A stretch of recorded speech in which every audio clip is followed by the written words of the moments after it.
नमस्कार विद्यार्थियों। आज हम शैवालों के थैलस संगठन के बारे में अध्ययन करेंगे। शैवालों में थैलस संगठन स्तर के आधार पर दो प्रकार के होते हैं, एक कोशिकीय थैलस और बहुकोशिकीय थैलस। अब हम इन थैलस के बारे में विस्तार से अध्ययन करेंगे। सबसे पहले एक कोशिकीय थैलस। शैवालों में थियोफाइसी वर्ग के अतिरिक्त अन्य सभी वर्गों में एक कोशिकीय थैलस पाए जाते हैं। इस प्रकार के थैलस में एक सिंगल सेल जीवन निर्वाह के लिए आवश्यक समस्त गतिविधियों को संपन्न करती है। अब हम इन एक कोशिकीय थैलस के विभिन्न स्वरूपों के बारे में अध्ययन करते हैं। सबसे पहले अमीबीय एक कोशिकीय थैलस। इस प्रकार के थैलस में कोशिका भित्ति का अभाव होता है तथा कोशिका द्रवी प्रक्षेपों के कारण कूट पादों का निर्माण होता है। जैसा कि आप चित्र में देख रहे हैं कृष्ण अमीबा के, जिसके कारण कोशिका की आकृति निश्चित नहीं होती है। नेक्स्ट, कशाभिकी थैलस। इस प्रकार के थैलस में कोशिकाओं में कशाभिकाओं की उपस्थिति होती है, जिसके फलस्वरूप थैलस गतिशील होता है। उदाहरण के रूप में क्लेमाइडोमोनास। अकशाभिकी एक कोशिकीय थैलस। अकशाभिकी एक कोशिकीय थैलस में कशाभिकाओं की उपस्थिति नहीं होने के कारण ये थैलस गतिहीन होते हैं तथा गोलाकार या अन्य आकृति में होते हैं। उदाहरण के रूप में हम डायटम्स को देखते हैं तो डायटम्स की कोशिका भित्ति दो प्रावरकों से मिलकर के बनी होती है, ऊपरी प्रावरक एवं निचली प्रावरक। दोनों प्रावरक आपस में गडल बैंड द्वारा संयुक्त रहते हैं। नेक्स्ट, सर्पिलाकार एक कोशिकीय थैलस। इस प्रकार के थैलस में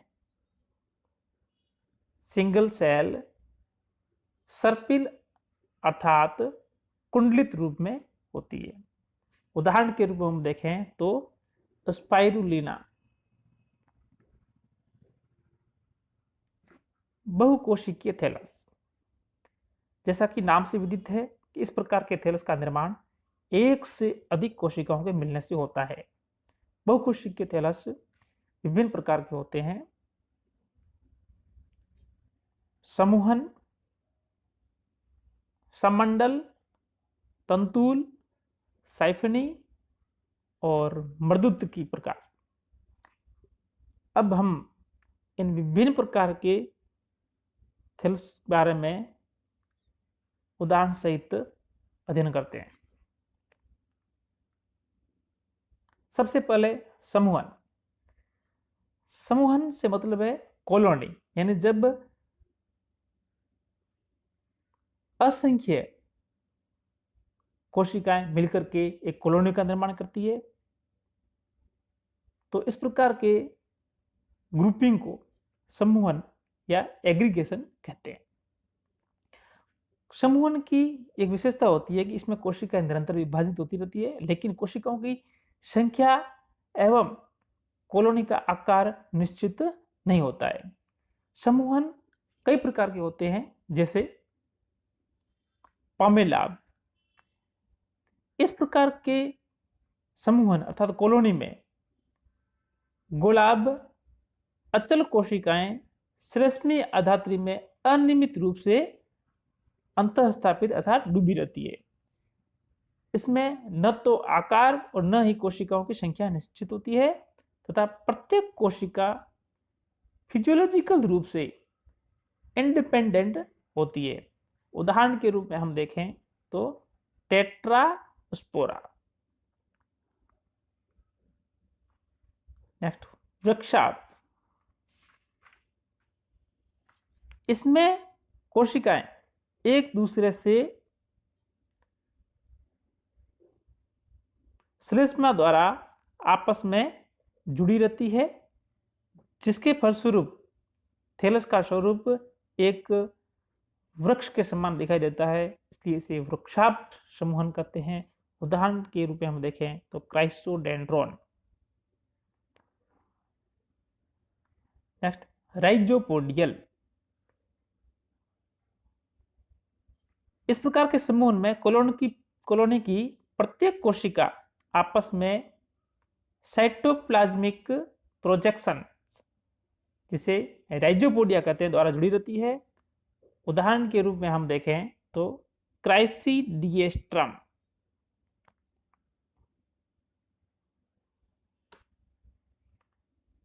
नेक्स्ट बहुकोशिकीय थैलस का प्रकार है वो है सममंडल। इस प्रकार की कॉलोनी निश्चित आकार व आमाप की होती है, जिसमें निश्चित संख्या में कोशिकाएं पाई जाती है जो एक विशिष्ट क्रम में व्यवस्थित रहती है। सममंडल में कोशिकाओं की संख्या शिशु अवस्था में ही निर्धारित हो जाती है तथा इसके बाद केवल इनके आकार में ग्रोथ होती है।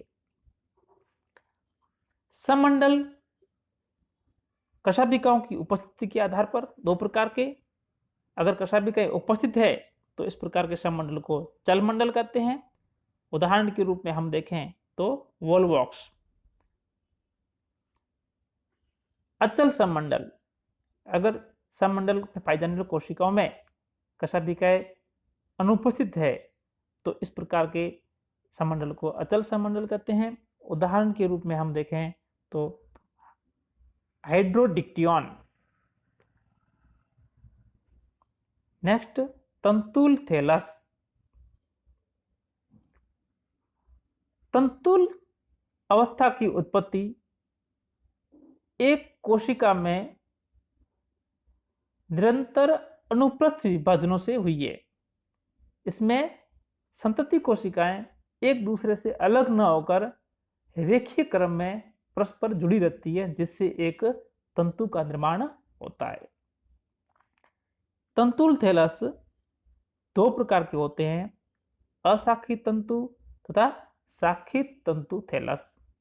जैसा कि नाम से विदित है, अशाखित तंतु यानी इस प्रकार के तंतुनुमा थैलस में तंतुओं से शाखाएं नहीं निकलती है और शाखित तंतु थैलस में तंतु से अन्य शाखाएं निकलती है। सर्वप्रथम हम अशाखित तंतु की बात करते हैं। तो अशाखित तंतु में शाखण नहीं पाया जाता है, अर्थात इनमें तंतु एक ही होता है और उस तंतु से अन्य कोई शाखाएं नहीं निकलती है। तंतु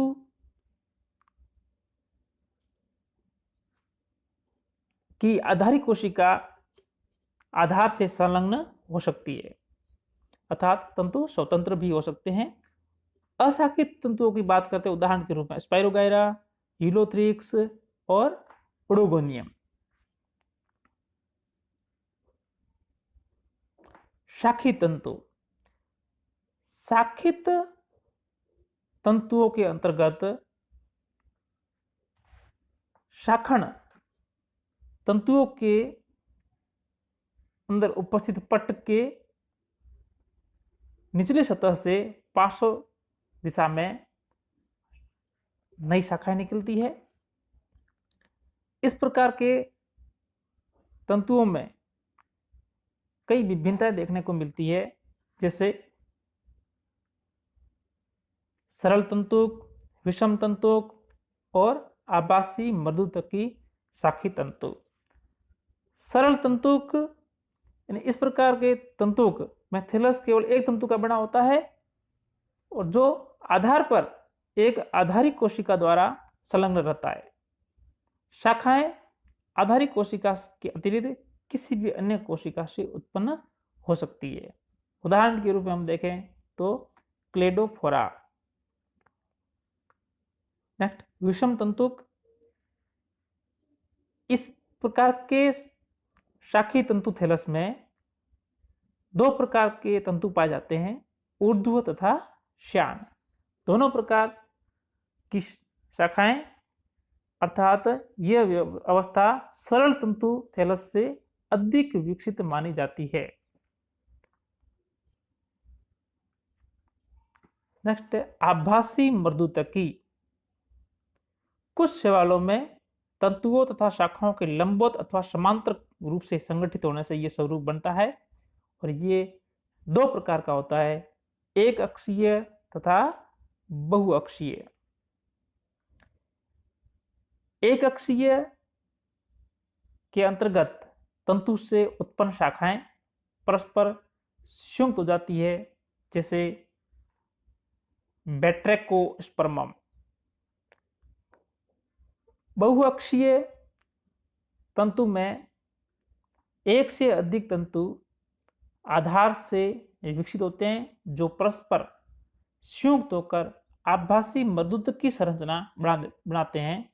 उदाहरण के रूप में पॉलीसाइफोनिया।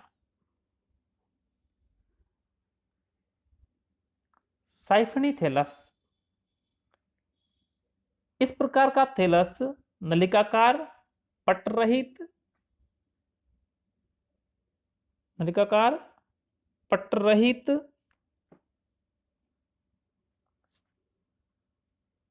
तथा बहुकेंद्र की कंडीशन पाई जाती है।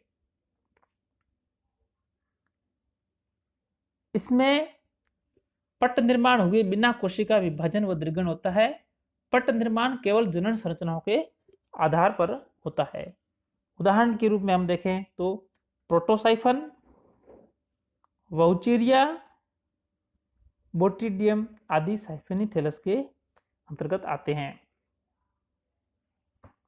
लास्ट मर्दुतकी थैलस। इस प्रकार के थैलस का विकास तंतुल थैलस से हुआ है। तंतु की कोशिकाओं में एक से अधिक तलों में विभाजन के फलस्वरूप बनी डॉटर सेल्स अलग नहीं होती हैं, जिससे मर्दुतक की संरचना का निर्माण होता है। उदाहरण के रूप में हम देखें तो अल्वा,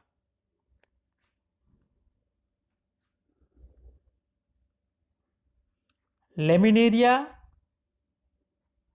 और सार्गेसम इत्यादि मर्दुतकी थैलस के उदाहरण के अंतर्गत आते हैं।